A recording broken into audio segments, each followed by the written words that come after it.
నమస్కారం. నేను మీ అనూష. ఉగాది పండుగ నుంచి ఈ రాసుల వారికి డేంజర్ అని చెబుతున్న జ్యోతిష్యులనే భయపెడుతున్న క్రోధినామ సంవత్సరం. ఇలాంటి క్రోధినామ ఉగాది సంవత్సరం కొన్ని సంవత్సరాలకు ఒకసారి వస్తుందంట.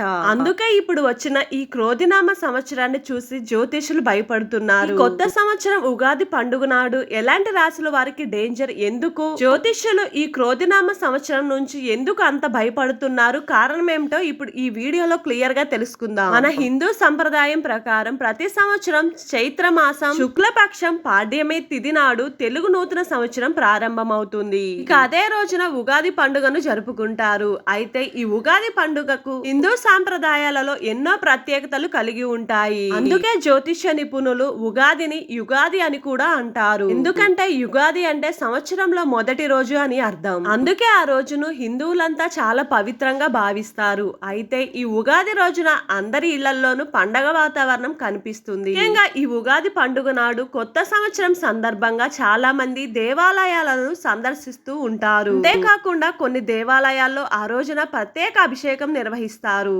మరి ఈ ఏటా ఉగాది పండుగ 2024 ఏప్రిల్ 9వ తేదీన అంటే మంగళవారం జరుపుకున్నారు. అందరికీ తెలిసిందే. ఈ సంవత్సరం శ్రీ క్రోధినామ సంవత్సరంలో అడుగు పెట్టాము. అయితే ఎంతో విశిష్ట కలిగిన ఈ ఉగాది పండుగ, ఈ క్రోధినామ పండుగ సంవత్సరం జ్యోతిష్యులను సైతం భయపెట్టేలా ఉందని చెబుతున్నారు పండితులు. కొత్త సంవత్సరం ఉగాది రోజున చాలా మంది ఇళ్లలో కొత్త వస్త్రాలను ధరించి ప్రత్యేక పూజలు నిర్వహిస్తూ ఉంటారు. అంతేకాకుండా ఆ రోజున పంచాంగం పూజ, పంచాంగ శ్రావణం, ధ్వజారోహణ కార్యక్రమం, ఉగాది పచ్చడి చేసి దానిని ప్రసాదంగా స్వీకరిస్తారు. అయితే ఏడాది ఉగాది పండుగ 2024 ఏప్రిల్ 9వ తేదీన జరుపుకున్నారు. ఎందుకు ఈ ఉగాది పండుగను చూసి జ్యోతిష్యులు భయపడుతున్నారో తెలుసుకుందాం. ఎందుకంటే ఈ క్రోధినామ ఉగాది సంవత్సరం 1904, 1905 నుంచి 1964, 65లో వచ్చిందని, మళ్ళీ ఇప్పుడు 2024, 25 సంవత్సరంలో రాబోతుందని జ్యోతిష్య నిపుణులు చెబుతున్నారు. అంతేకాకుండా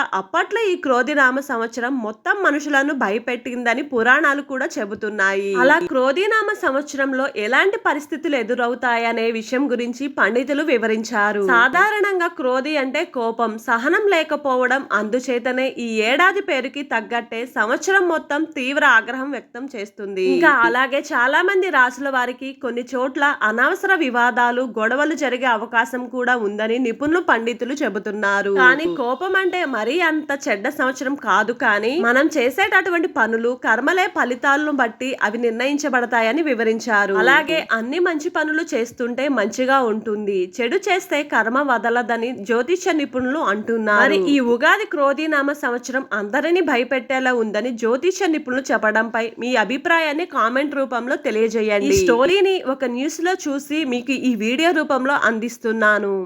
ఈ వీడియో కనుక మీకు నచ్చితే ఇలాంటి మంచి వీడియోలు మీరు చూడాలనుకుంటే నా channel Anusha's updated video like చేయండి, ఫాలో చేయండి, సబ్స్క్రైబ్ చేసుకోండి. Thank you for watching. Bye bye.